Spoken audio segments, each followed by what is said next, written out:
Depression اور قرض سے نجات کی دعا۔ اعوذ باللہ من الشیطان الرجیم، بسم اللہ الرحمن الرحیم۔ شروع اللہ کے نام سے جو بڑا مہربان نہایت رحم والا ہے۔ اللہم انی اعوذ بک من الہم والحزن واعوذ بک من العجز والکسل واعوذ بک من الجبن والبخل واعوذ بک من غلبۃ الدین وقہر الرجال۔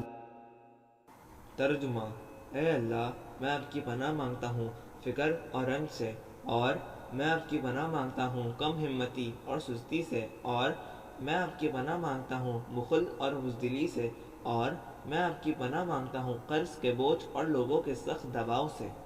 فضیلت: جو شخص صبح و شام اس دعا کو پڑھے گا تو اس کے تمام غم ختم ہو جائیں گے اور اس کا تمام قرض ادا ہو جائے گا۔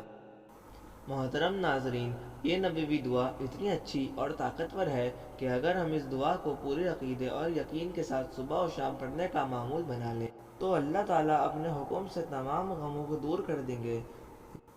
یہ غم ہی تو ہے جو انسان کو انزائٹی اور ڈپریشن میں مبتلا کر دیتے ہیں۔ اس دعا کو پڑھنے سے ڈپریشن بالکل ختم ہو جاتا ہے، خود اعتمادی آتی ہے، سستی اور کاہلی دور ہو جاتی ہے اور انسان چاق و چوبند ہو جاتا ہے۔ اللہ تعالیٰ اس کی کنجوسی کو ختم کر کے اس کو غنی بنا دیتے ہیں، اور اتنا غنی کہ اس کے اوپر جو قرضوں کا بوجھ ہے اور لوگوں کا بے جا دباؤ ہوتا ہے، اللہ تعالیٰ اپنے حکم سے ختم کر دیتے ہیں۔ سبحان اللہ۔